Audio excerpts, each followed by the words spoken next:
Então vamos lá, né, pessoal? Então, a nossa disciplina Psicologia da Aprendizagem, como vocês puderam acompanhar, nós iniciamos com uma introdução falando da psicologia de forma geral, explicitando os principais conceitos, né, os principais objetos de estudo da psicologia.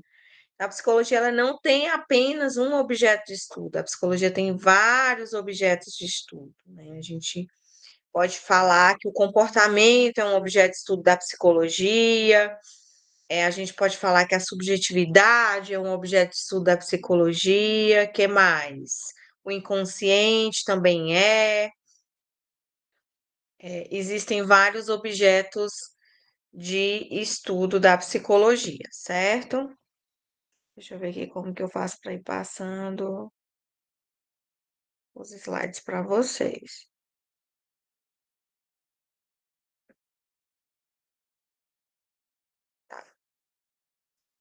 Tá dando para vocês irem. Vamos lá. Conceito de psicologia, novamente.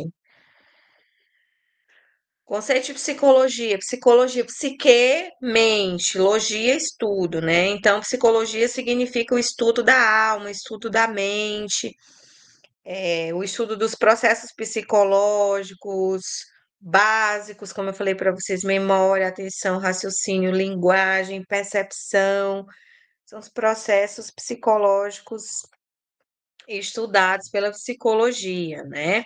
É uma ciência que estuda o homem e sua relação com o ambiente em que ele vive, estuda o comportamento humano com base na natureza biológica, com base na herança genética, né, nos estímulos ambientais e sociais.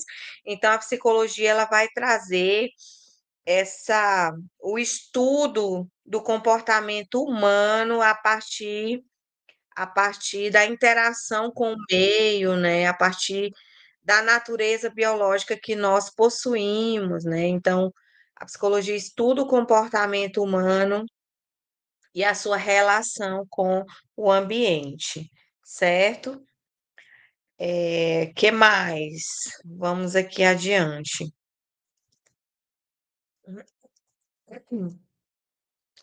Então, esse comportamento, pessoal, quando a gente se refere a comportamento, é importante nós compreendermos que o comportamento nada mais é do que as nossas ações, condutas, formas de comunicação, são as nossas ações cotidianas, né? Por exemplo, dançar é um comportamento, é uma ação, né?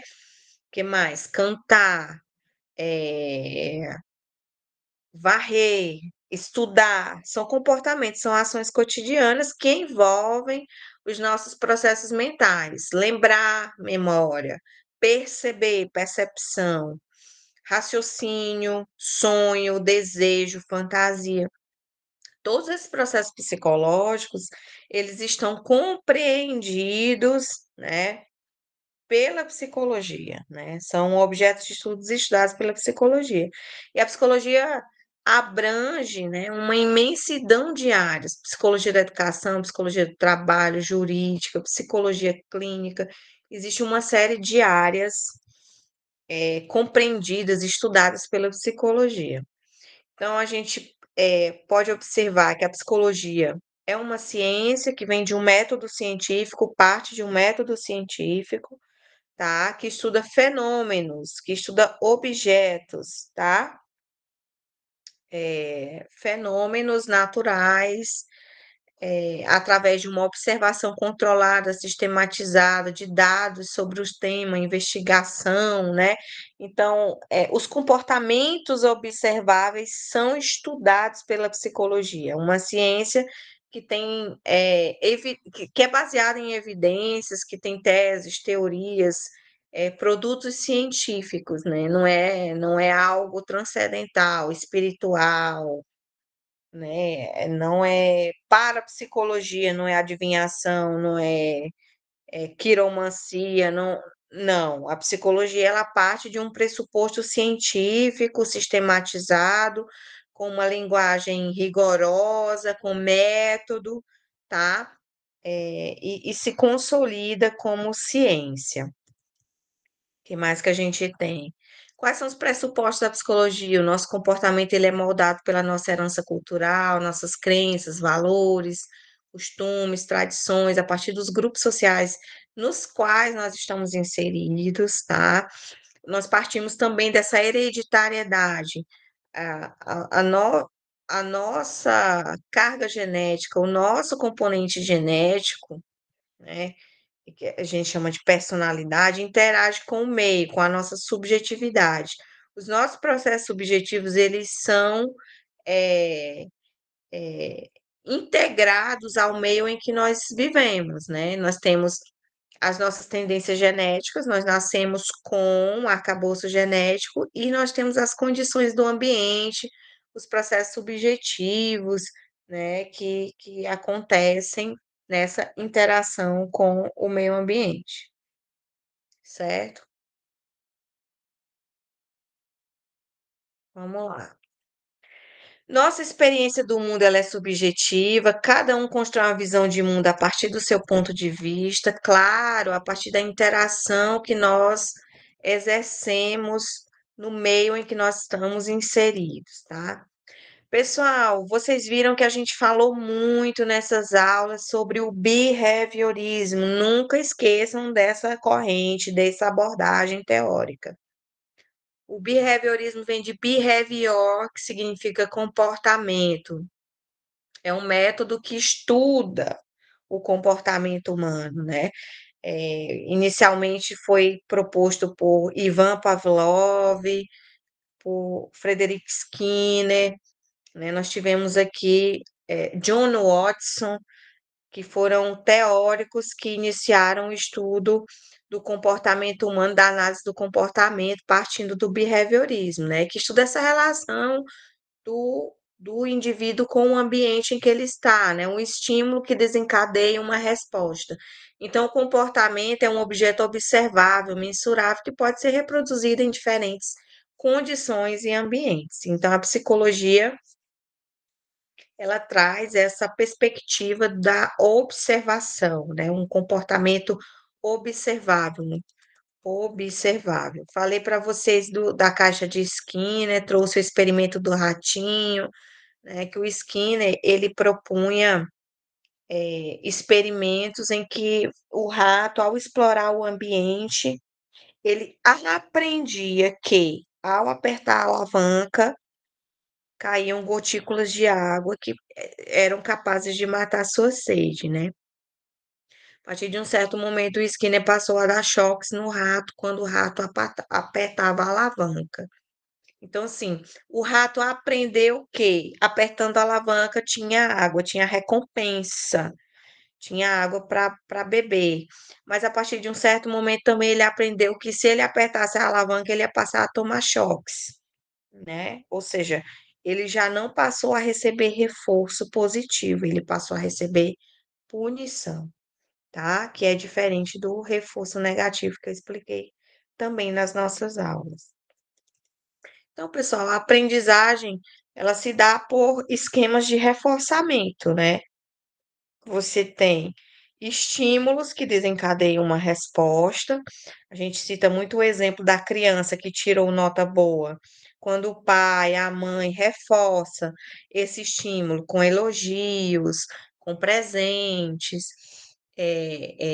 reconhecendo esse esforço da criança, a mente irá aumentar a viabilidade, né, de desencadear essas respostas, vai tornar essas respostas frequentes. A colega quer fazer uma pergunta, eu ia deixar as perguntas para o final.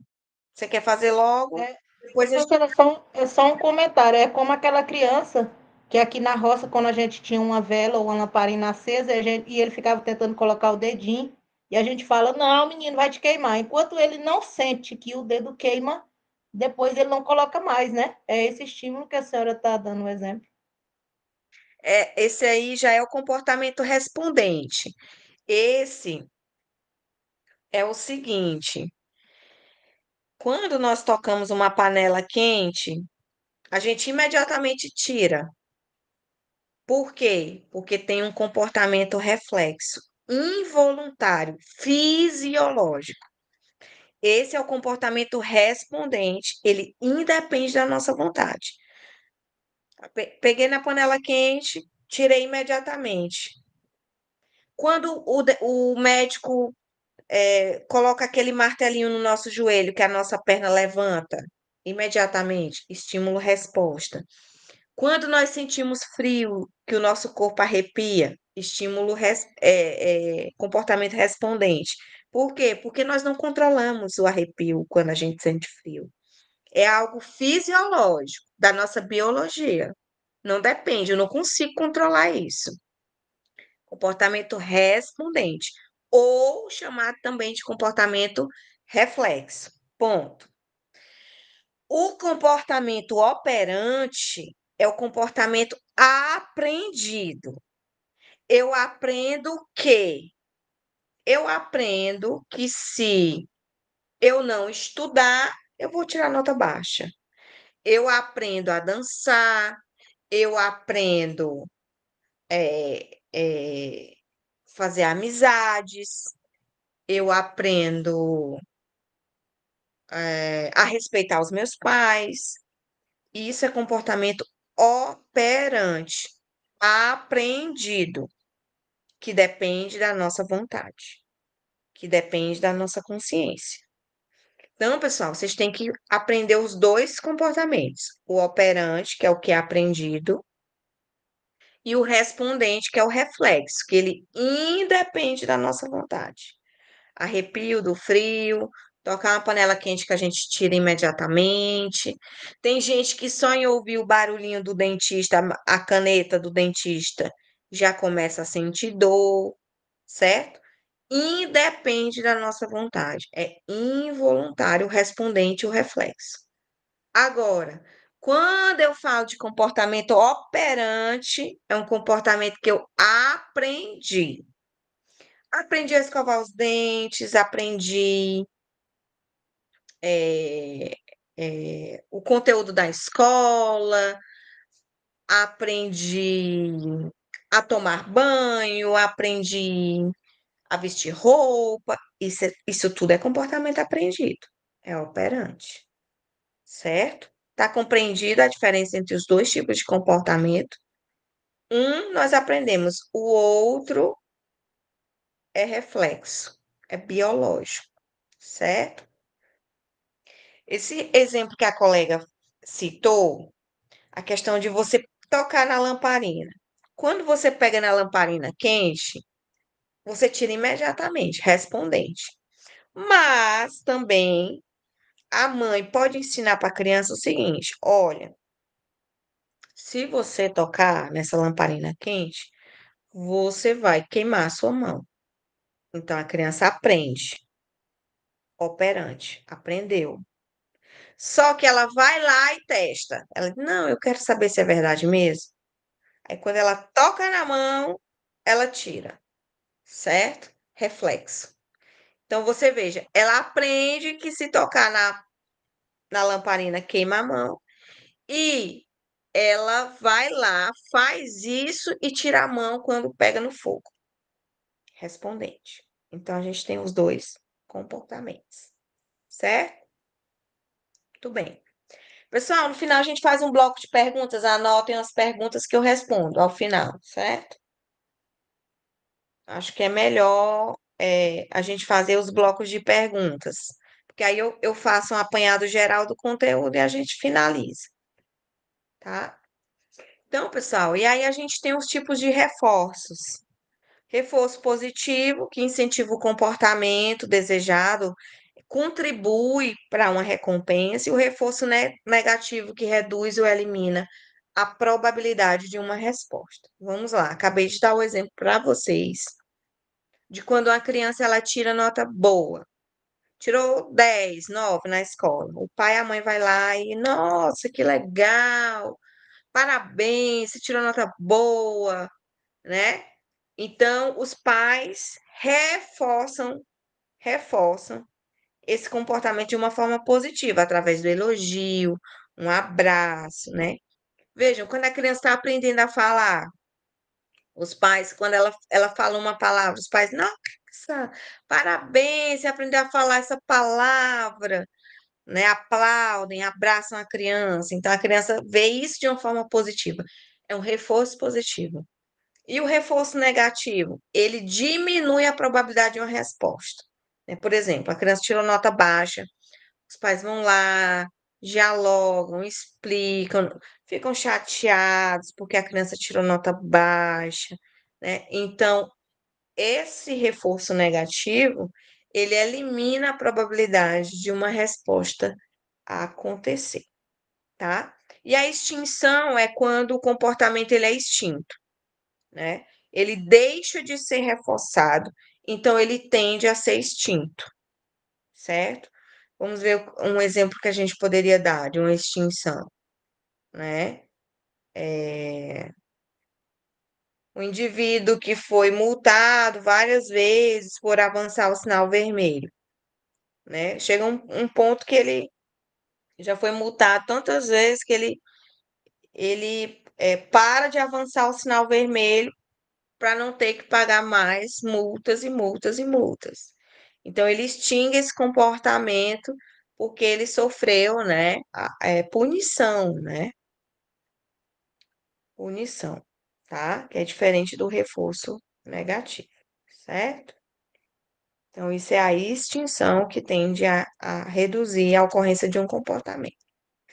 Então, pessoal, a gente viu no behaviorismo, que é essa abordagem que estuda o comportamento, os reforços positivos, né? Feedback é uma forma de reforço positivo, né? A percepção que o outro tem de mim, como que esse feedback é colocado, né? Esse vínculo que é estabelecido com a pessoa. Esse vínculo ele contribui esse feedback ele contribui para fortalecer o vínculo ou não, né? Então a gente tem o feedback como a possibilidade de um reforço positivo. Olha aqui, novamente, falei para vocês agora, expliquei comportamento respondente e operante. O respondente, comportamento reflexo. Por exemplo, cortar a cebola e desce as lágrimas, né? O arrepio ao frio, a salivação causada pelo limão, tocar a panela quente e retirar imediatamente. Então, são comportamentos respondentes, comportamentos reflexos que, independem da nossa vontade, são comportamentos que acontecem de uma forma automática e involuntária. E o comportamento operante é um comportamento aprendido, controlado. Falei para vocês que nós aprendemos a dançar, a escovar os dentes, aprendemos a respeitar os pais, aprendemos, eh, que mais? A estudar, né? Então, são comportamentos aprendidos, os comportamentos operantes. Então, dessa primeira aula, finalizado, alguém tem alguma pergunta dessa primeira aula para a gente fazer um bloco aqui rápido? Senão a gente já passa para outra. Compreendido sobre o behaviorismo? Daiane mandou um. Ah, certo. Então vamos adiante. Pessoal, vocês conseguiram compreender sobre behaviorismo, sobre essa parte introdutória inicial? Então vamos lá. Então vou compartilhar com vocês aqui o outro slide.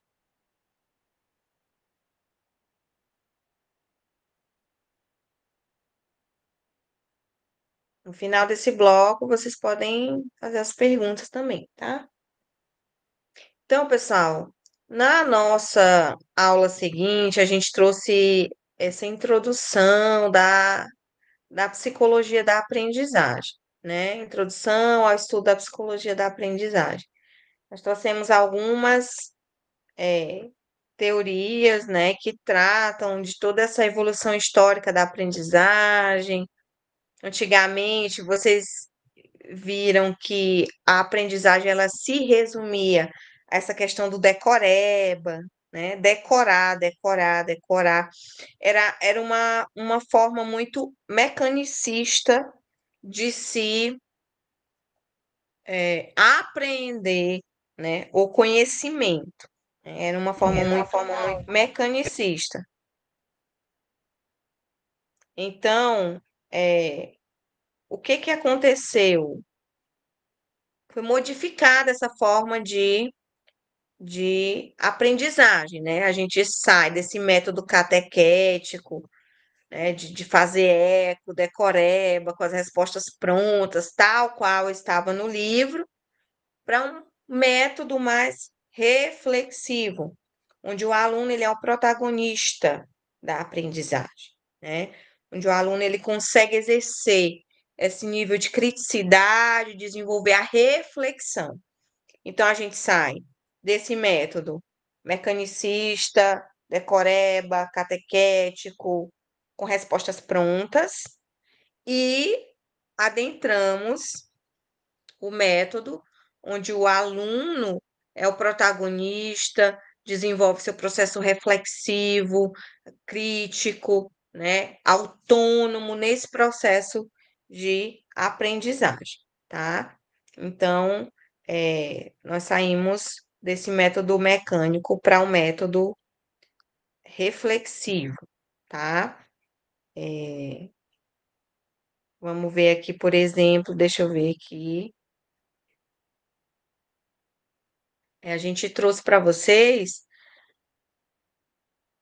algumas ferramentas utilizadas por esse novo método que estimula a autonomia do aluno, o protagonismo, que o professor atua como um facilitador desse processo de aprendizagem, né? O primeiro ponto seria apresentar, né, a questão da aprendizagem através de um exemplo, de uma ideia direta, aliar teoria e prática, né? É muito utilizado nesse método de aprendizagem atual. Você aliar a teoria à prática. Você está explicando aqui a teoria, mas você traz um exemplo cotidiano da prática para que faça sentido para o aluno, né? O aluno ele aprende através dos sentidos, de todos os sentidos que nós possuímos, né? Mas ele também ele faz essa associação com a prática, né? Faz essa o professor ele vai trazer esse conhecimento e sua aplicação na vida diária, como a gente está vendo aqui como uma das ferramentas nesse processo de aprendizagem, tá? Explicar os princípios gerais e depois os detalhes. Isso é uma técnica do afunilamento, ela parte do geral para o específico. Primeiro a gente faz um apanhado geral nesse processo de aprendizagem e depois nós trazemos os detalhes, né? Afunilamos esse conhecimento para o aluno, certo? O que mais? Só passar para o tópico seguinte quando o aluno tiver compreendido o tópico anterior, né? Também é outra ferramenta bastante utilizada. Fazer referência à natureza e à origem dos fenômenos estudados, as suas causas, trazer as causas, né, e o efeito dos fenômenos estudados.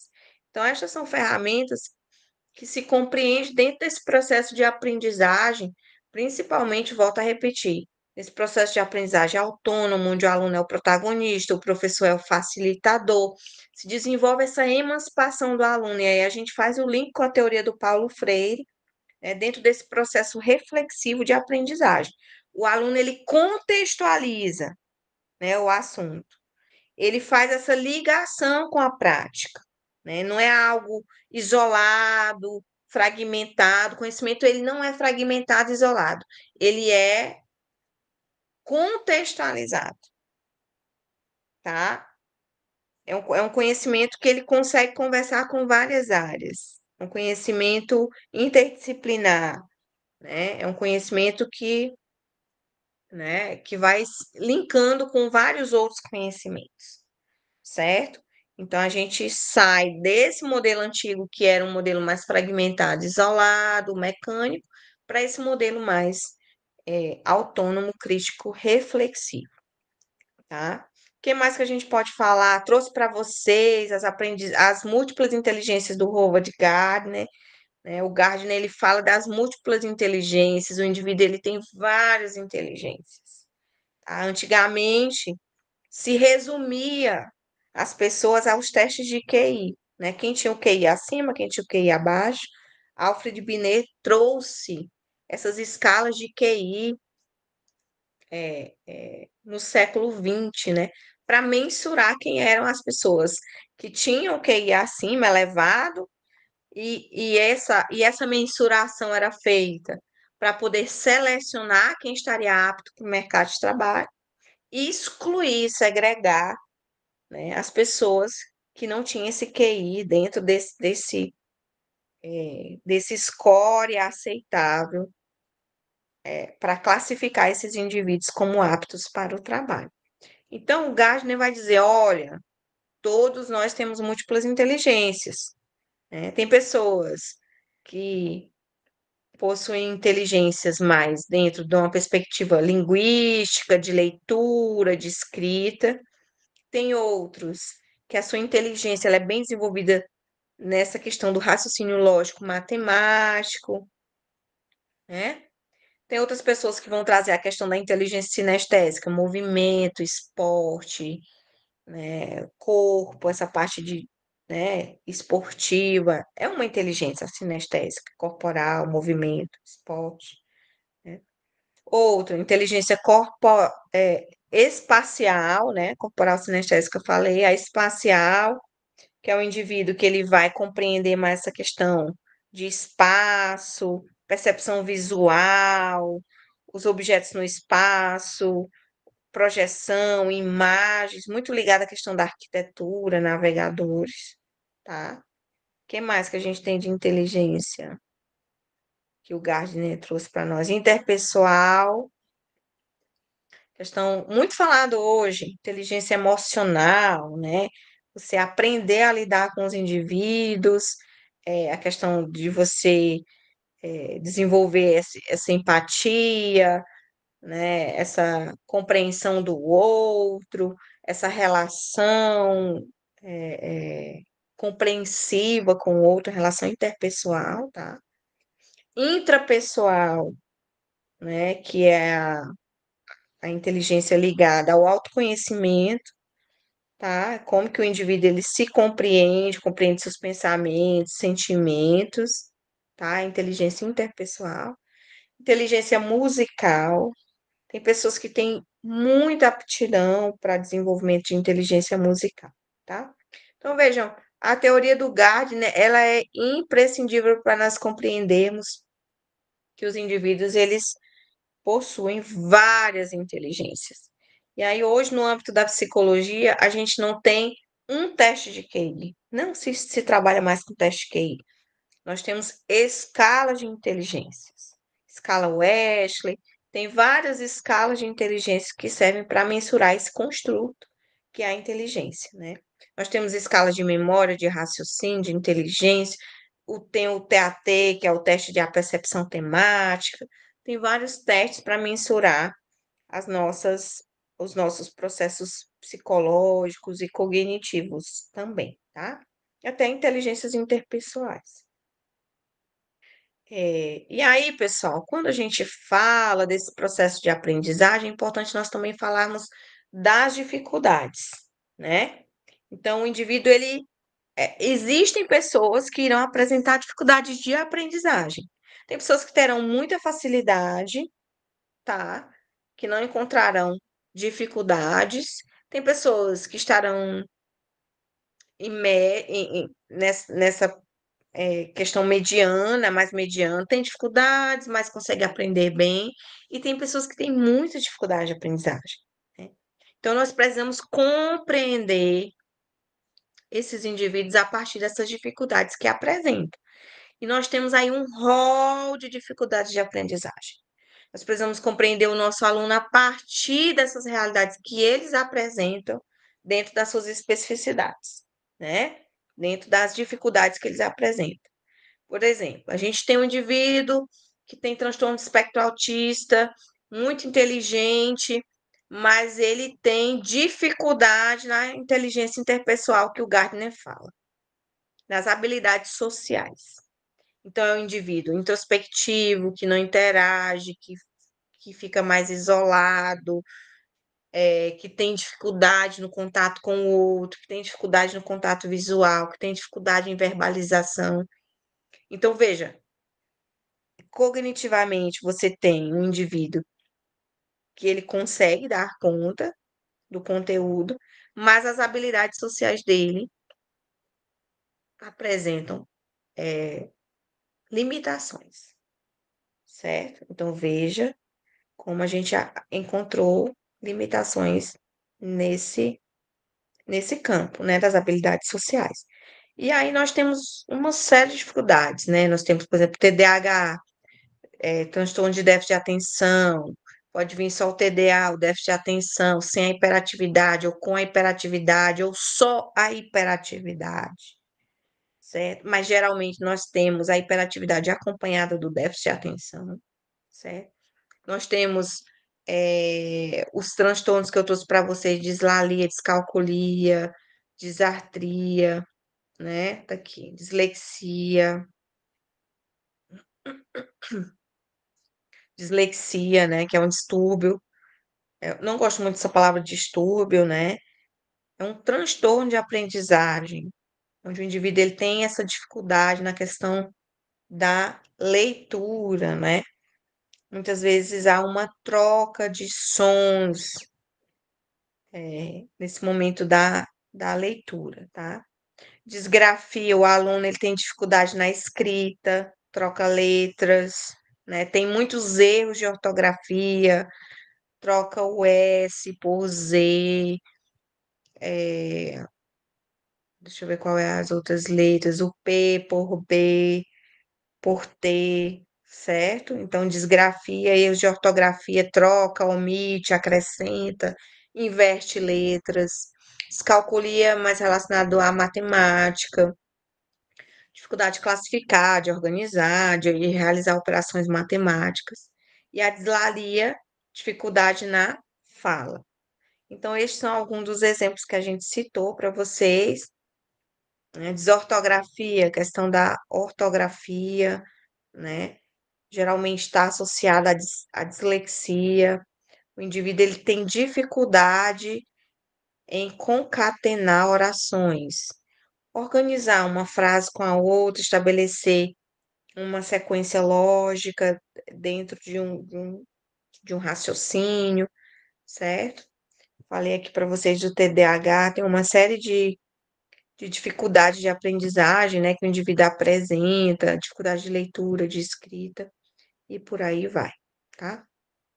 E aí, pessoal, nessa aula eu falei de novo para vocês sobre o Skinner. Trouxe de novo a caixa de Skinner, como vocês podem ver, para a gente compreender a importância do comportamento e da aprendizagem, tá? De que forma esses estímulos eles desencadeiam essas respostas que serão aprendidas nessa interação com o meio em que nós vivenciamos, né?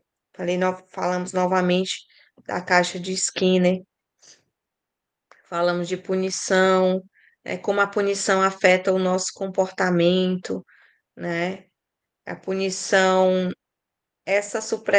comportamento punido é suprimido, mas não esquecido, né? Então, se evita muito essa questão da punição, porque diminui a frequência com que o comportamento negativo, aversivo acontece, mas isso não quer dizer que foi esquecido. Por exemplo, a criança que apanha, quando ela tira nota baixa, quando ela falta na escola, quando ela desobedeceu na escola, quando ela teve um comportamento negativo na escola, ela pode, né, traz essa impressão de que ela não vai mais fazer, mas essa punição, ela vai desenvolvendo uma série de, de traumas, de sentimentos negativos, né, que acarretam em algumas consequências, né? Então, a questão da violência que vai gerar violência. O indivíduo que escolhe a punição para educar o filho, que escolhe violentar, bater, certamente ele está criando um indivíduo que vai ter consequências emocionais, sobretudo, né? E ter consequências até psicológicas, psíquicas, transtornos em decorrência dessa punição, tá? Não se educa ninguém com violência. E aí, pessoal, a gente falou também do Paulo Freire. Nessa aula a gente começamos a falar de Paulo Freire, né? Que o Paulo Freire foi uma das figuras emblemáticas do nosso país, que muito contribuiu com a educação, né? Essa educação emancipadora, libertadora, que ensina o indivíduo a pensar, né? O indivíduo vai desenvolver essa autonomia. O Paulo Freire, o patrono da educação, né?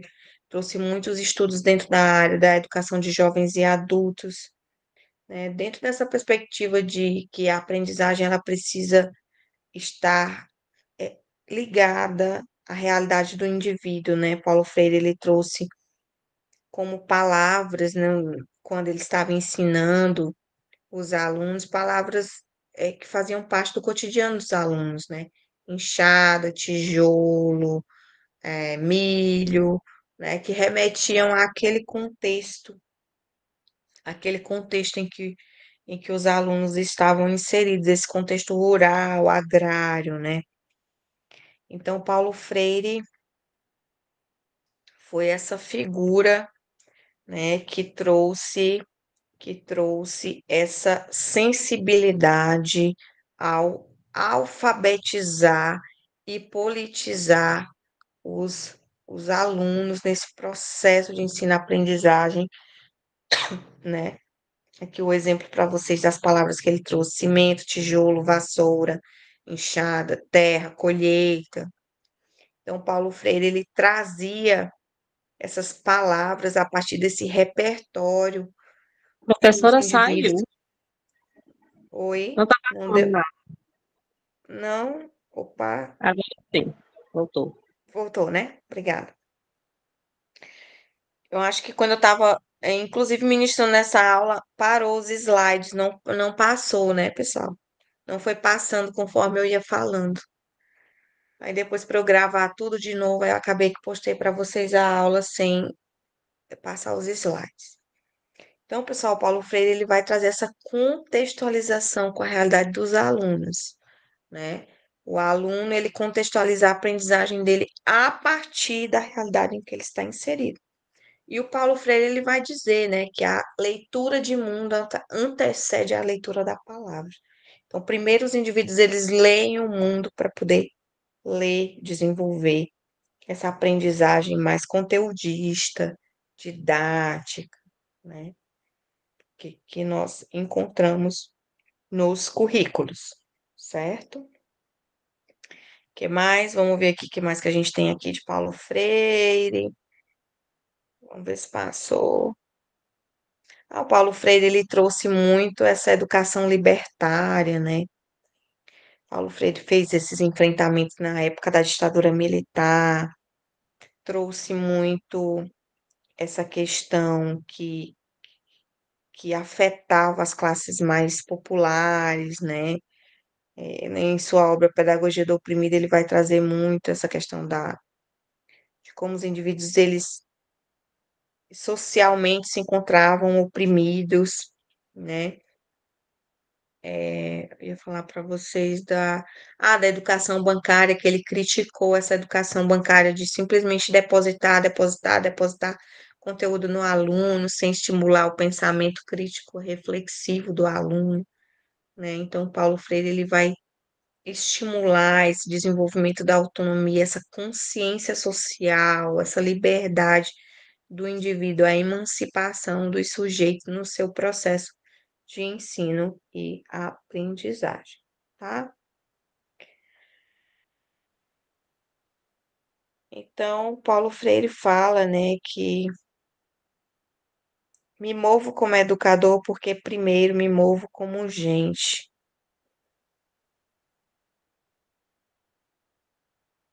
Tem uma frase dele que eu gosto muito, tô tentando lembrar.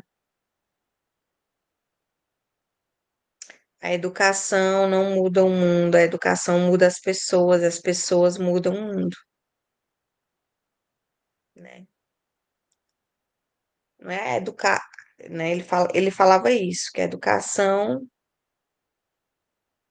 não transforma o mundo, a educação transforma as pessoas transformam o mundo.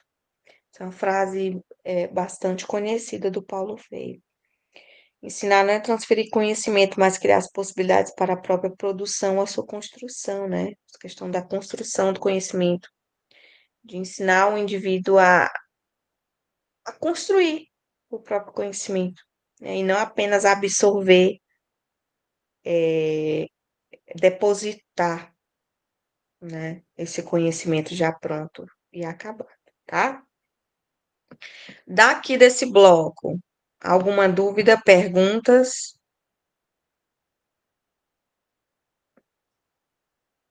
Sim ou não?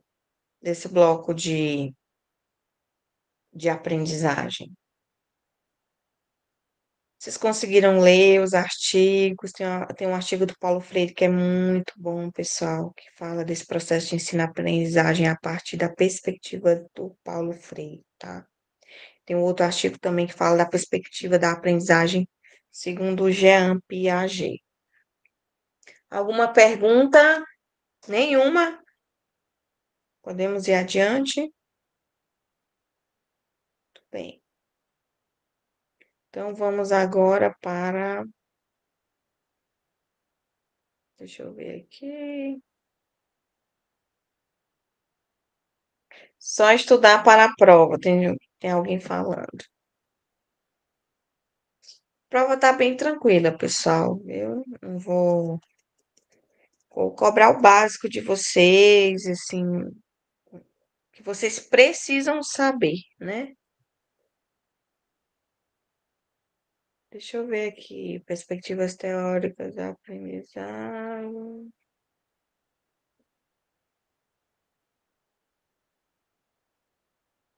Estou tentando aqui abrir o.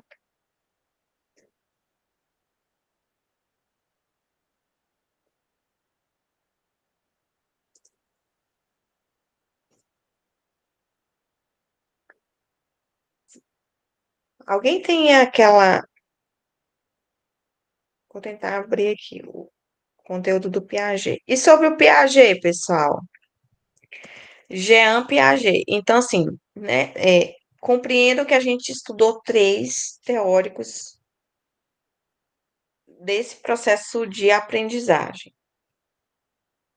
O Skinner, o Freire, o Paulo Freire e o Jean Piaget, tá? Trouxe para vocês Skinner, Paulo Freire e Jean Piaget.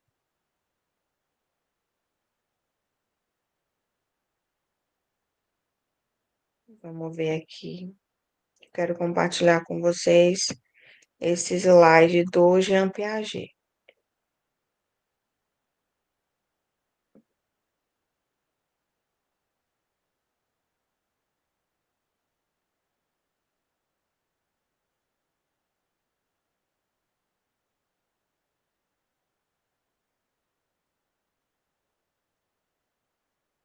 Acho que foi o slide mais bonitinho que a gente teve. Foi esse aqui do Piaget.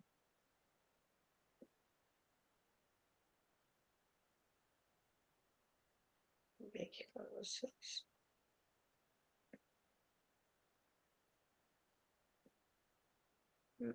Cadê?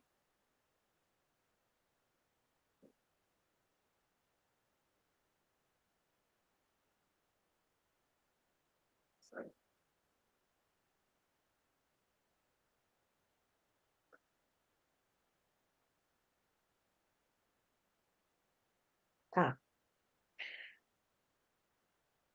tá aqui o Jean Piaget.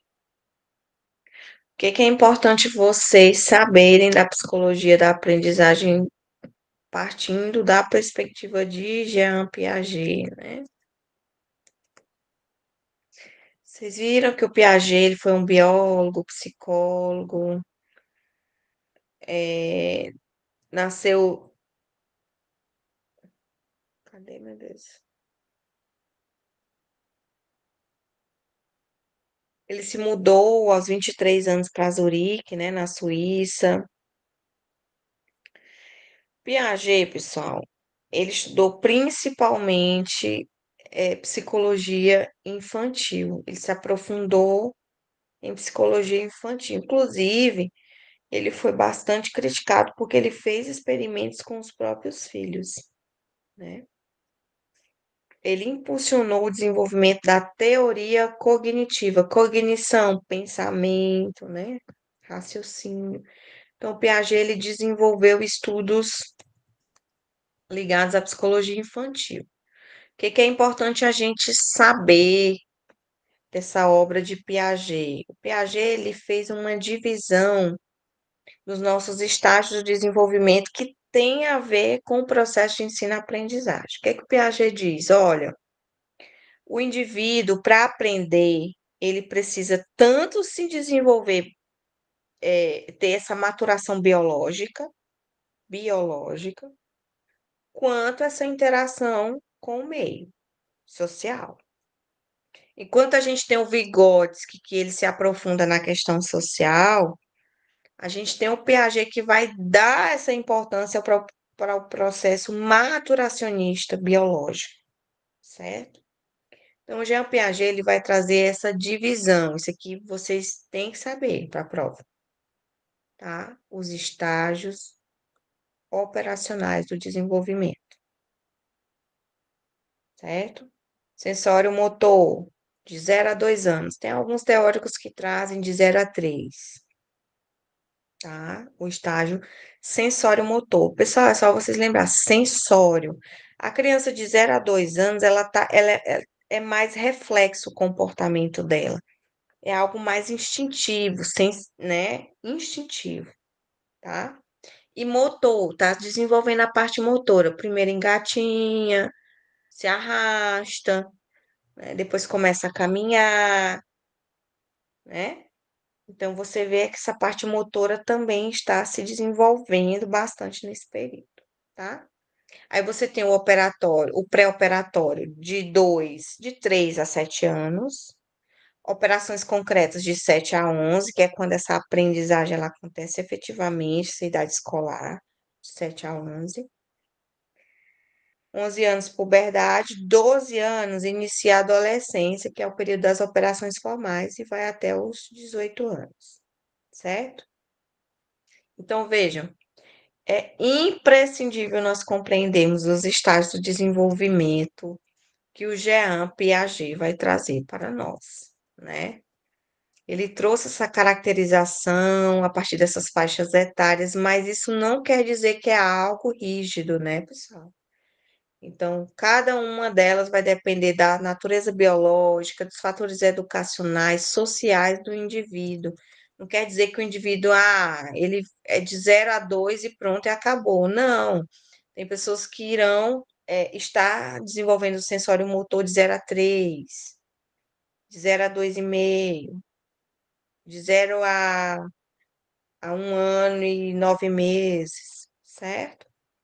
Então, aqui novamente as divisões do estágio de desenvolvimento, sensório motor pré-operatório, que é quando a criança inicia esse processo, né, de escolarização e de socialização, principalmente, né, de socialização, interação com os pares, se diferencia, né, dos pares, sai dessa fase egocêntrica e já entra nessa fase, de compreender o outro. Operações concretas, fase de escolarização propriamente dita, e operações formais, que é a adolescência, que é um pensamento mais formal, elaborado e reflexivo. Vejam, o que é que a gente tem aqui no sensório motor? A criança, ela vai desenvolver comportamentos reflexos. De novo, o que é o comportamento reflexo? Aquele comportamento fisiológico. A sucção, o ato de sugar o seio da mãe, é um comportamento reflexo. Então, o bebê ele vai aprimorando esse ato de sucção. Então, o bebê mama melhor no 10º dia de vida ao invés do segundo dia. ele começa a sugar no primeiro, no segundo, vai aperfeiçoando essa sucção, de forma que no 10º dia você já tem essa sucção mais aprimorada, tá? Que mais? A criança vai começando a coordenar movimentos das mãos, dos olhos, pegar objeto. Vamos ver aqui quais são esses comportamentos. Pegar objetos. Que mais? Esse exemplo aqui é legal. A lata de borracha, de bolacha, lata de bolacha. Você tem uma lata de bolacha em cima da mesa, a criança puxa a toalha da mesa porque sabe que a lata de bolacha vai cair perto dela. Tem um brinquedo embaixo da cama. Ela dá um jeito de arrumar um objeto para puxar esse brinquedo que está embaixo da cama, né? Então, veja, a criança ela vai utilizando essa inteligência prática, sensório-motora, como ela sente, o fisiológico, o reflexo, mais as percepções, né? As percepções e a questão motora também vai sendo utilizada nesse período. Você vê que o desenvolvimento ósseo ele vai se aprimorando, desenvolvimento muscular, neurológico. Que mais? Falei para vocês dessa questão do egocentrismo. Essa fase é a fase do egocentrismo, né? A criança, ela, tudo é o eu, né? É tudo voltado para ela. Ela ainda não consegue estabelecer essa diferenciação com o outro, que vai ocorrer na fase seguinte. Então, essa fase é a fase egocêntrica. As atenções se voltam para a criança. Se a criança sente dor, se a criança sente fome, ela chora. Se a criança sente cólica, ela chora. Então, assim, é uma parte muito ligada ao fisiológico, e às atenções que estão voltadas para a criança. Sensório motor, tá? Compreendido o sensório motor, pessoal? Vamos para o pré-operatório, de 2 a 7. O que que a gente tem aqui no pré-operatório, né? Pré-operatório, pessoal, o bebê passa das emoções primárias, que são esses medos, os primeiros medos, né? Para uma escolha mais afetiva, né? Já manifesta suas preferências por brinquedos, por objetos. A criança evolui de uma atitude mais passiva, fisiológica, em relação ao ambiente, né? Para uma atitude mais participativa. Veja, aqui, acessório motor, não passou o pré-operatório para vocês. Deixa eu ver se passa. Pré-operatório. Tá aí. Aqui. Pronto, passou agora, né? Pré-operatório.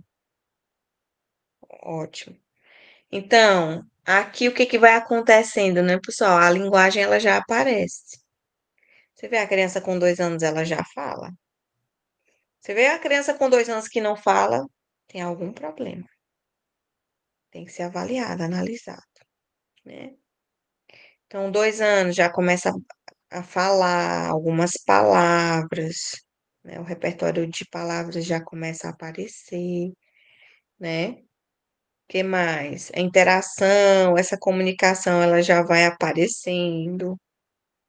É, a criança já antecipa o que vai fazer. Que mais? Se a gente for falar do pré-operatório, eu acho importantíssimo no pré-operatório nós enfatizarmos a questão da linguagem. No pré-operatório, a linguagem ela se desenvolve, se acelera de uma forma considerável, tá? A criança se utiliza como referencial para explicar o mundo real, a sua própria atividade, seu eu, suas leis morais, né? Sim, sim, a imaginação, muita fantasia, né? Essa fase. Essa é a fase da fantasia. A criança fantasia muito, né? Porque a atenção ela é voltada para ela, né? Essa questão da fantasia é muito presente aqui. É a fase dos famosos porquês. Essa é a fase dos famosos porquês. Que mais? A criança, nossa, aqui ela utiliza muito a imitação.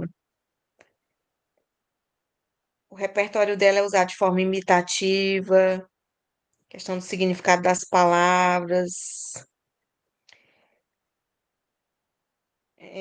Que mais? Ocorre uma primazia do seu próprio ponto de vista. O que é isso? É o eu, é o que ela acha, tudo parte dela, né? Que torna impossível o trabalho em grupo. Essa fase, pessoal, é a fase egocêntrica, tá? Na próxima fase, a gente vai ver que essa questão grupal, trabalho em equipe, em grupo, levar em consideração o outro, tá passando para mim. O slide sumiu, sumiu, e ele tá passando aqui para mim.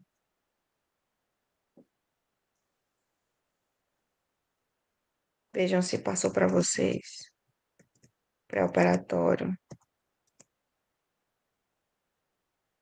Já tá todo mundo cansado, né? Vamos lá continuando aqui o pré-operatório.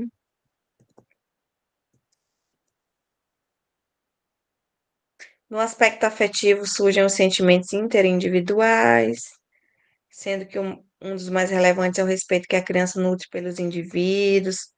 Sim, as figuras de referência aparecem aqui, né? A exemplo dos pais, dos professores. É um misto de amor e temor. Seus sentimentos morais refletem essa relação com os adultos significativos. Entra a moral da obediência, com relação às regras, mesmo nas brincadeiras, concebe-as como imutáveis e determinadas.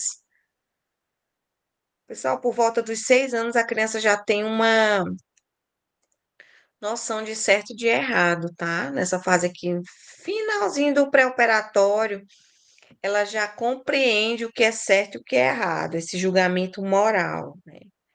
Por exemplo, não pode pegar o lápis do coleguinha, é, não pode desobedecer o professor, tá? Aqui no pré-operatório. Operações concretas, de 7 a 11. Pessoal, aqui é onde a capacidade cognitiva vai se desenvolver. Enquanto na fase anterior a gente vê muito desenvolvimento da linguagem, né?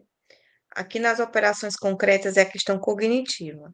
Operações básicas matemáticas, soma, divisão, multiplicação, subtração, aqui, né, está completamente, são desenvolvidas essas capacidades, né, de leitura, de escrita, de raciocínio lógico matemático. Que mais? A interação da criança com o meio, trabalhar em grupo, cooperar com os outros, ter autonomia pessoal, ela já começa a se diferenciar do outro. No plano intelectual, ela consegue realizar uma ação desenvolvida para um fim, né? Ela consegue ter essa noção de início e fim. Vejam, no início das operações concretas, a criança, ela, para compreender a noção de número, ela associa um objeto. Exemplo, duas maçãs. Você precisa falar o número 2 e mostrar uma figura de duas maçãs. né? Só que no final das operações concretas, ela já consegue ter essa noção de número sem necessariamente precisar do objeto. Aos 11 anos, ela já consegue ter essa noção de oito, o número, a quantidade, sem precisar ver 8 laranjas, certo? Por quê? Porque essa noção já foi aperfeiçoada, esse desenvolvimento cognitivo, tá? Então, no início das operações concretas, a criança ela precisa associar o número aos objetos, os números aos objetos, e no final ela já consegue ter essa noção de número sem necessariamente sem associar a objetos. No jogo de quebra-cabeça, ela consegue descobrir o erro, desmanchar uma parte, recomeçar, corrigir, tá? Falei para vocês que essa parte social já é bem desenvolvida, se desenvolve bastante nessa fase. A criança consegue estabelecer as relações de causa e efeito, de meio e fim, falei para vocês, né? Sequenciar ideias, eventos, trabalhar sobre dois pontos de vista, não apenas um, mas dois pontos de vista. Formar o conceito de número, sem necessariamente a correspondência com um objeto concreto, né? Sem estar vinculada à correspondência a um objeto concreto.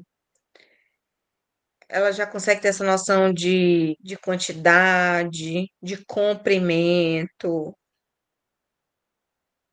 que surge por volta dos 9 anos, a noção de conservação de peso, medidas, volume. Vejam, essa fase já vai se complexificando a aprendizagem. Vamos ver aqui mais.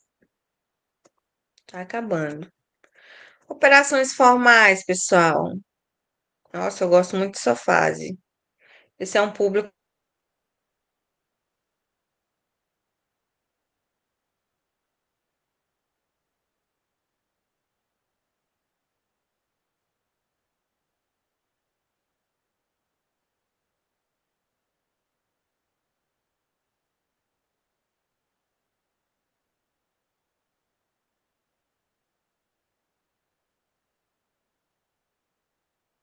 Tu tá.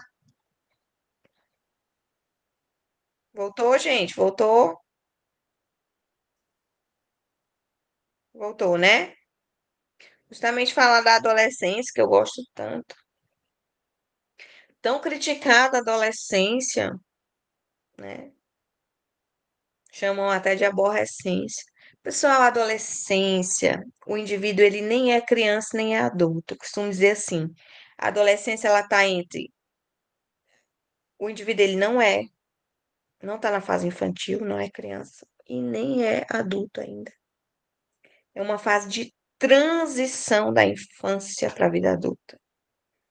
E o que que acontece na fase da adolescência? Transformações fisiológicas, nascimento de pelos pubianos, engrossamento da voz dos meninos, a menina tem a menarca, a primeira menstruação, a questão hormonal, né, tá aí evidenciada nos adolescentes. A questão da identificação com grupos, da afinidade com certos grupos, a identidade que esses indivíduos vão formando, né? A identificação, os conflitos familiares, as dúvidas. Veja que fase complexa e muito importante, né? Então, você vê a passagem do pensamento concreto para o formal, um pensamento mais abstrato, né, onde o indivíduo ele consegue elaborar. Ele, vamos ver aqui, sumiu a tela. Voltou? O indivíduo ele consegue lidar com conceitos de liberdade, justiça, capacidade de abstrair, generalizar, criar teorias, reflexão, espontaneidade, que mais? Livre exercício da reflexão, que permite ao adolescente submeter o mundo real aos sistemas e teorias que seu pensamento é capaz de criar, interpretar experiências, relações sociais. Você vê que há uma questão de identificação com grupos, vivencia conflitos, deseja libertar-se do adulto, mas ainda depende dele, né? Deseja ser aceito pelos amigos e pelos adultos. O grupo de amigos é um importante referencial para o jovem, determinando o vocabulário, as vestimentas, os comportamentos, né? Começa a estabelecer sua moral individual, é referenciada a moral no grupo. Tá dando para ver? Está sendo, Parou. a senhora está vendo. Ah, adolescente deseja libertar-se do adulto, mas depende dele. Tá dando para vocês verem, pessoal? Então, assim, essa é uma fase, pessoal, que necessita muito de compreensão, né? Sobretudo por parte da família, dos professores. É uma fase que necessita de muita compreensão, de entendimento, ao invés de julgamentos e de críticas, né?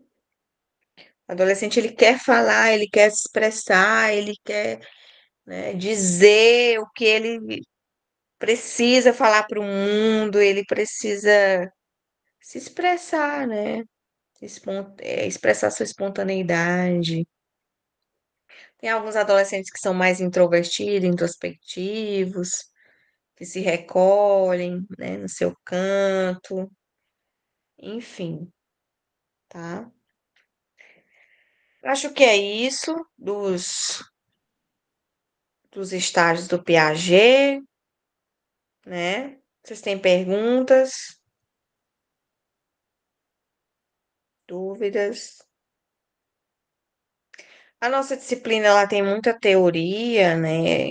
Acho importante, se vocês compreenderem a essência do que o Freire, o Paulo Freire diz, o que o Skinner fala na teoria dele e o Piaget fala, e os estágios do desenvolvimento, pronto, vocês estão preparados, tá? Professora, Pode falar.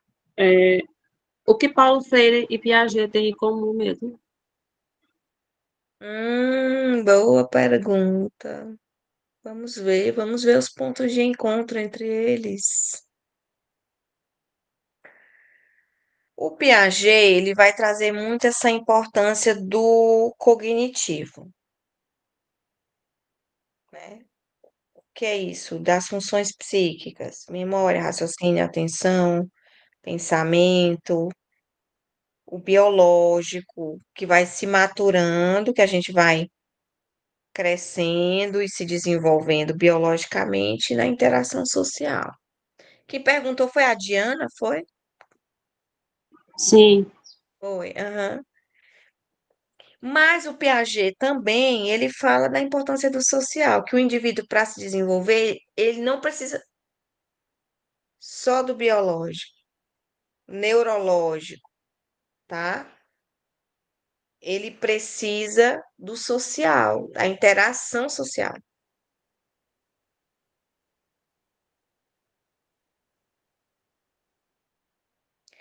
certo?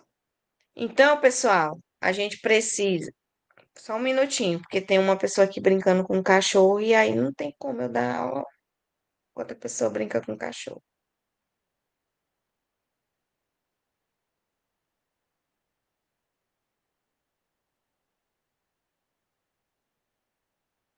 Então, o Piaget, ele se encontra com a teoria do Freire a partir do momento em que ele traz. Na verdade, o Freire vai se encontrar com a do Piaget, né? Porque o Paulo Freire veio depois do Jean Piaget. O Paulo Freire traz essa importância cognitivista do pensamento, de desenvolver o pensamento, sobretudo a partir do contexto social. dessas interações sociais que o indivíduo estabelece. Certo? Vamos lá, Elivânia. Professora, tipo assim, não tem como a senhora fazer algumas perguntas por exemplo, assim, não que seja o que vai cair na prova, mas do que mais ou menos a senhora quis colocar lá, porque ficou assim um apanhado muito, aí a gente fica, é certo que a gente vai ter que estudar tudo, mas se a gente tiver uma noção assim de algumas perguntas que vai ser colocado lá para a gente dar uma focada melhor. Esse lado sensório motor, esse a gente já está focado que dos estágios, esse a gente já foca nele, entendeu? Então, naquela primeira aula e na segunda, tem como a senhora fazer tipo umas perguntas do que mais ou menos vai cair para a gente ter uma noção assim Diferenciar o comportamento operante do respondente. Vocês têm que saber, tá? Vocês precisam saber o que é o respondente, comportamento reflexo. Falei para vocês, né, que é comportamento involuntário. E o operante é o aprendido. Isso vocês precisam saber. O que que o behaviorismo fala? Essa teoria behaviorista do Skinner fala o quê? Alguém consegue me falar? Se eu perguntasse para vocês assim, me fala um pouco assim do behaviorismo. O que que vocês entendem dele? Quem conseguiria?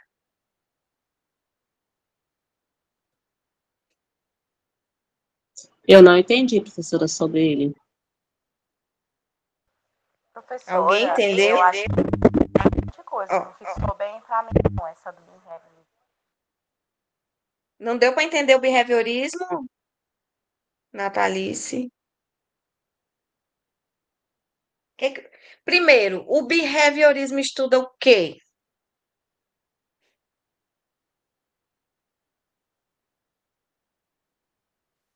Vamos lá. Não é possível. 33 pessoas, O ninguém vai comportamento saber humano. o comportamento. Pronto. Isso. Comportamento. Quem foi o precursor do behaviorismo? Quem Foi foi, gente? Skinner, foi, professora? O Skinner. Muito bem. Qual foi o principal experimento do Skinner? Comportamento, estímulo, resposta. Uhum. Vamos lá, vamos lá. Qual foi o principal experimento do Skinner? Foi a caixa, agora eu esqueci o A nome. caixa de Skinner. Isso. Foi a caixa de Skinner. Por quê? Porque ele apresentou um estímulo para o rato que desencadeou uma resposta. Qual foi o estímulo? A luzinha, acendia a luzinha, caía a água e o rato, né, desencadeava uma resposta, que era a água. Pessoal, vou dar um exemplo. Antes do Skinner, teve o Ivan Pavlov. O que que ele fez, o Pavlov? Fez experimento com cachorro. Ele soava uma campainha e apresentava um pedaço de alimento, de carne para os cães. E aí, depois de 3 vezes que ele soava a campainha, mesmo que ele não apresentasse o alimento, mas os cães começavam a salivar, porque eles associavam o som da campainha ao alimento. Esse comportamento, ele é respondente ou é operante?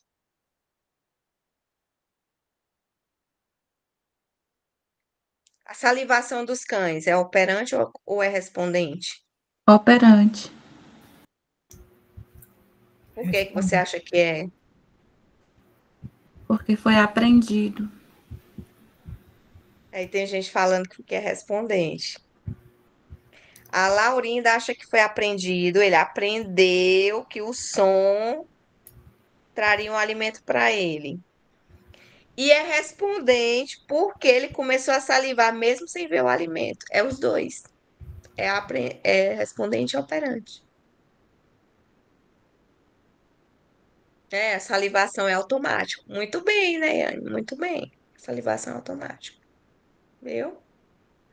Então, vamos lá, recapitulando. A colega pediu as perguntas. Diferença entre comportamento operante e respondente, certo?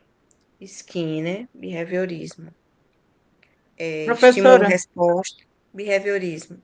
é, é igual essas puniçõezinhas que tem na sala de aula das carinhas tristes, quando o aluno ele fez a tarefinha, ele se comportou, ele está nas carinhas alegres. Se ele fez um comportamento ruim, ele vai para a carinha triste. Então, eles não querem ficar na carinha triste, porque sabe que é ruim, então eles vão sempre se comportar e fazer as atividades. É tipo isso, né? Reforço positivo, eles aprendem que se eles se comportarem, eles aprendem comportamento operante. Que se comportarem, se tirarem nota boa, se fizerem atividade, obedecerem o professor, vão receber a carinha feliz. Reforço positivo. Reforço positivo. E recebe as carinhas tristes, de certa forma é punição, né? É um É reforço tipo, é negativo. tipo o aprender é o operante, e o depois que Isso. aprende, o que vem, a consequência do aprendido é que é o correspondente, porque você corresponde ao que você aprendeu. Não, o aprendido é operante. O aprendido é operante. O respondente é biológico. Você tem que pensar assim: o respondente não é aprendido. O respondente não é aprendido. Você está cortando a cebola e começa a descer lágrimas. Você aprendeu isso? Ou teu corpo manifestou essa resposta? O corpo manifestou a resposta. Manifestou. Você está com frio, começa a se arrepiar. Você aprendeu, teu corpo manifestou. Manifestou. Reflexo. Você pegou na panela quente e tirou imediatamente a sua mão. Você não aprendeu. Você pode até aprendido que se tocar na panela quente vai queimar a sua mão. Mas você tem um comportamento reflexo aí. Na hora que você toca, você tira imediatamente, sem nem pensar, certo? Eu queria muito que vocês compreendessem, pessoal, ó. O operante, lembra de operacionalidade. Aprendeu, operacionalizou. Aprendeu a estudar, aprendeu a dançar, aprendeu a escovar os dentes. Aprendido, operante. Respondente é o reflexo. Você não aprende, o teu corpo ele faz sem tu controlar, sem você controlar. Aí, por exemplo, eu mostro para você uma fatia de limão suculenta, ou uma manga verde com sal. Só em falar, eu já começo a salivar. Depende de mim? Não depende. É fisiológico. Meu corpo ele emite essa resposta sem eu querer, involuntariamente, certo? Então, veja que a gente tem dois tipos de comportamento: o aprendido e o reflexo, que é o respondente. O aprendido, que é o operante. Olha, uma dica para vocês: aprendido operante, começa com vogal. Aprendido operante. A, respondente reflexo, consoante. Respondente e reflexo. Começa com consoante. Pode falar, Natalice. Eu gostei mais, eu tava vendo aqui, rapidinho, dando uma pincelada. Tem o exemplo do banheiro. Quando você vai no banheiro, é aprendido. Opa! Quando você faz cocô, Bom, qual? Fala de novo.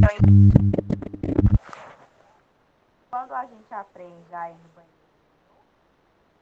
banheiro, Tá bem baixinho o Operante. seu áudio.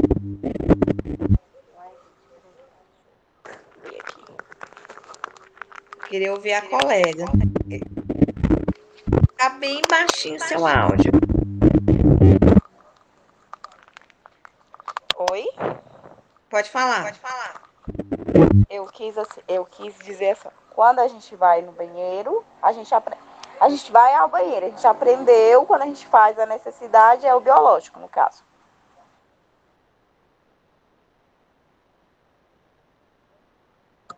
É isso? Você falou que quando nós vamos ao banheiro, nós aprendemos. Quando a gente faz as necessidades, a 1, a 2 é a biológica. Reflexo fisiológico. Olha, quando a gente ensina a criança que ela tem que usar o banheiro, ela aprende que ela tem que usar, que ela não pode fazer em qualquer lugar. Tem gente que usa aquele piniquinho, né, para a criança aprender e depois ensina o vaso ou algum outro lugar para ela fazer, né?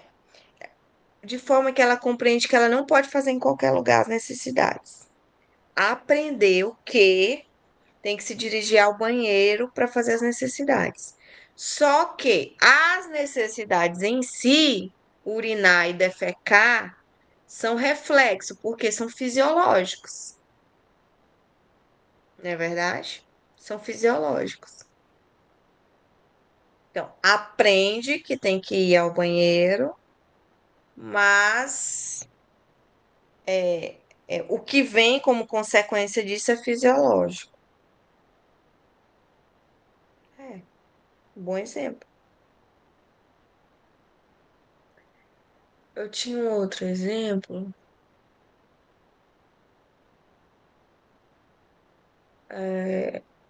Pessoal, por exemplo, quando a gente está assistindo um filme emocionante que a gente começa a chorar, é involuntário, é respondente. Você está vendo um filme emocionante, aí começa a chorar, se emocionar, é respondente, tá? Mais perguntas?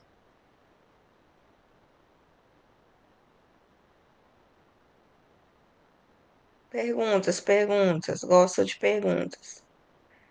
O colega colocou aqui, respondente é reflexo, sim. E operante é aprendido.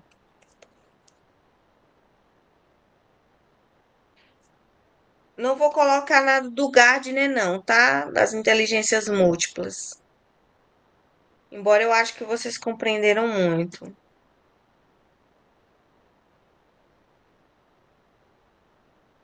Vou falar muito de behaviorismo, porque o behaviorismo ele é importantíssimo para a aprendizagem. Mais perguntas? Não acredito que é só isso de perguntas. Professora, a pergunta clichê de toda Pode prova perguntar qualquer é coisa. 5 de marcar e uma de responder, né? Essa de responder, a senhora vai puxar para assim, pode dar uma dica do que a gente, por onde a gente pega mais? Deixa eu ver aqui. Eu, tipo, coloquei um conceito todinho para vocês dizerem a que se refere aquele conceito.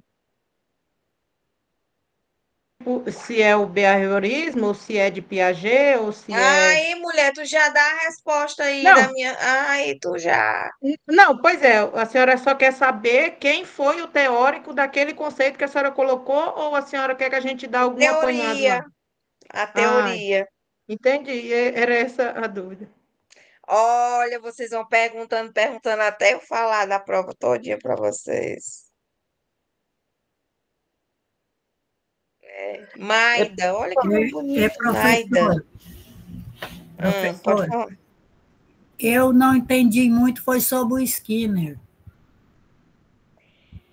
Olha, o Skinner, ele falava muito que o comportamento ele é observável, Hum, né? E que nós aprendemos o comportamento. Por exemplo, Lucirlene, você aprende a fazer comida, você aprendeu a fazer comida. hum. Você aprendeu a dirigir, não sei se você aprendeu a dirigir, andar de Muito ruim, não bicicleta, aprendi. né? Mas andar de bicicleta, você sabe? Sei. Pois você aprendeu. Então, o Skinner diz que o seu comportamento de andar de bicicleta é um comportamento aprendido, observável. A gente consegue observar o seu comportamento de andar de bicicleta. É um comportamento operante, tá? Hum. Ah, Aí, por exemplo, vou dar o meu exemplo. Eu caí de bicicleta, quebrei a perna. É real, pessoal, isso. Nunca mais andei de bicicleta. Em 2017, fui fazer uma trilha em Axixá, na Serra do Estrondo. Caí de bicicleta, quebrei a perna. Porque o que foi que aconteceu que vocês acham, assim, a partir da perspectiva do Skinner? Cair, quebrar a perna, o que que vocês acham que foi para mim?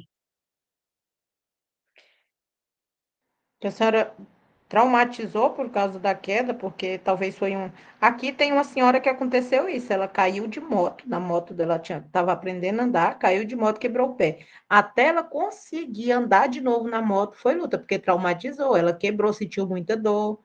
Então, até ela andar de novo, ela teve que se. É. Ela mesma se policiar muito, É. né? É. Vocês viram que tem um reforço positivo que aumenta a probabilidade da resposta acontecer e o reforço negativo que diminui. Então, ter quebrado a perna no ato de andar de bicicleta foi um reforço negativo, porque extinguiu, é extinção de comportamento, extinguiu o comportamento de andar de bicicleta que eu tinha. Ou seja, retirou o ato de quebrar a perna retirou esse comportamento da minha vida, embora eu já tenha aprendido ele. Foi um comportamento extinto, Professora, tá? eu tinha entendido desse lado observável, é tipo aquela criança, igual a senhora falou da bolacha. Vamos supor que a criança ela está ali dentro de casa com a mãe, aí ela vê a mãe colocando uma cadeira para pegar uma bacia que está em cima do armário. Automaticamente ela lembra que se ela colocar a cadeira para pegar a bolacha, ela vai dar conta. Então ela observou a mãe fazendo e automaticamente fez também. Faz sentido É, também? aprendeu, é imitativo. O imitativo está em qual estágio do Piaget? Comportamento De imitativo. de 2 a A 4 anos. 7. É pré-operatório. Uhum. 2 a 7. Uhum. É esse mesmo.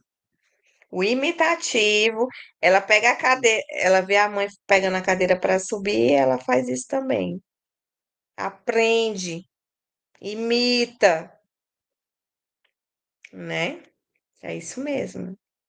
Comportamento observável. A imitação faz parte também da observação. Então, pessoal, o Skinner ele fala que a gente aprende observando. Pode falar, Natalice. Vai cair questões sobre tipo de comportamento, no caso, além do birefcionismo? É o operante e o respondente, que eu disse para vocês saberem a diferença entre um e outro, tá?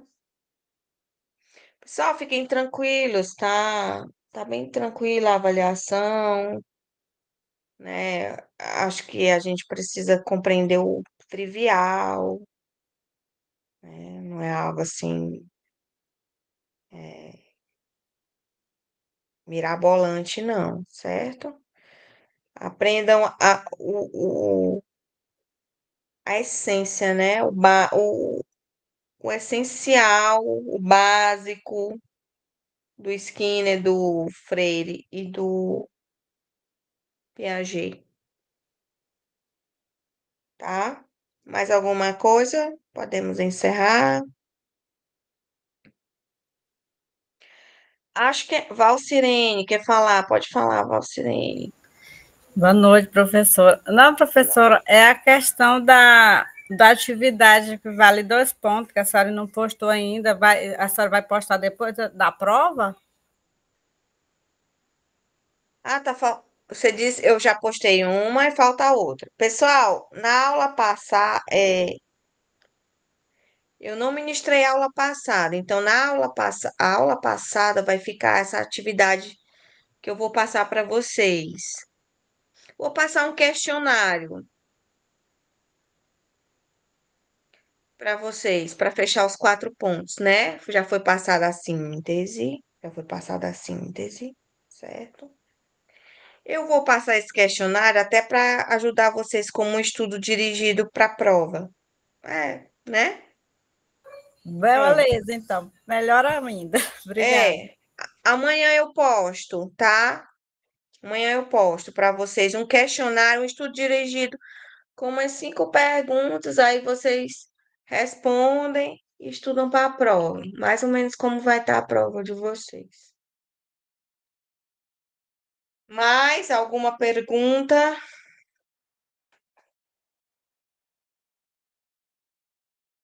Finalizamos por hoje, tá todo mundo cansado? Abraços, se cuidem, vai dar tudo certo. Estamos aí na luta, todo mundo com suas lutas, suas dificuldades, mas nos enfrentamentos. É isso que importa. Boa noite a todos e até a próxima. Tchau, tchau. Deixa eu parar aqui a gravação.